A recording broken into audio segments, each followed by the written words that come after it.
A byproduct of being responsible for one's own private keys is a natural desire for privacy. This is a thorny issue because most people are conditioned to be willing to give up their privacy around money. But as we'll see in this chapter, the freedom to transact without surveillance may be one of Bitcoin's most important properties. China is already using a CBDC, a central bank digital currency, and that has given Western society a preview of the nightmare we will experience if we allow our governments to implement a totalitarian panopticon around money and spending. Most people using Bitcoin are doing so strictly for price exposure and don't care about maintaining privacy. But they should. They will be looking for more and more solutions to regain their privacy as the central banks tighten their grip further. There are many people that believe that the freedom to transact is a natural right and a natural extension of freedom of speech. In the digital world, monetary transactions are little more than messages, not different from texts or emails.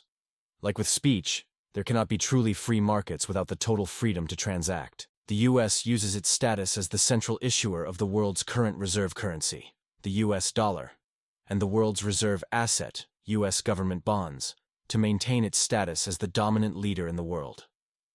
The US uses SWIFT payment network access to provide oversight over seemingly every transaction in the global financial system. Know Your Customer and anti-money laundering regulations claim that nobody transacting has any right to privacy.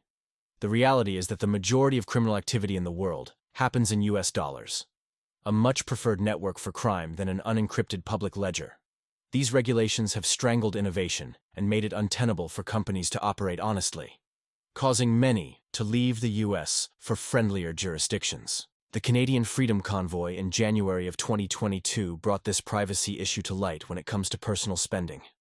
Whether you agree or not with what the truckers were protesting, many people in Canada and the US appreciated their fight and wanted to support them by donating money for clothing and firewood. Several methods of donating were established that raised millions of dollars for these truckers, which never saw their way into their hands as a result of direct intervention by the Trudeau government. GoFundMe raised 10 million Canadian dollars. Only about 1 million was released before the platform was forced to take action by the government. After GoFundMe was blocked, supporters turned to GiveSendGo. They collected $9.58 million, 44% from the United States, over 109,000 donations. The Canadian government worked to block protesters' access to these funds as well, but the intervention didn't end at the blockade. The Trudeau government invoked the Emergencies Act in order to freeze the bank accounts of the individuals who donated to the protests. Banks were told they can't provide any financial or related services to people associated with the protests, a move that resulted in frozen accounts, stranded money, and canceled credit cards. Most people have likely never heard of a GoFundMe campaign being hijacked and redirected by a government. This was an unprecedented display of financial surveillance and control over peaceful citizens.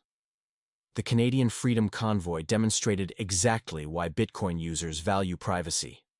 When governments can block crowdfunding platforms, freeze bank accounts for political views, cancel credit cards for donating to legal causes, and track and punish donors to political movements, then the need for a censorship-resistant, permissionless money becomes self-evident. Bitcoin, held in self-custody, could not have been blocked, frozen, or redirected by any government.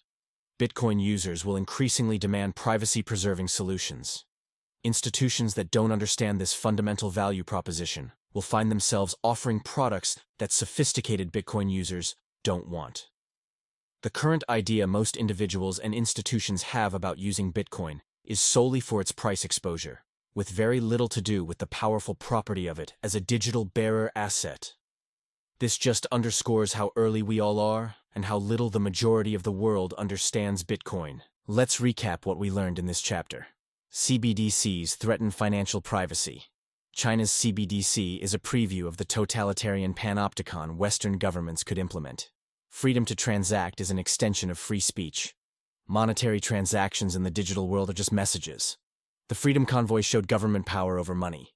Crowdfunding was blocked, bank accounts were frozen, and credit cards were canceled.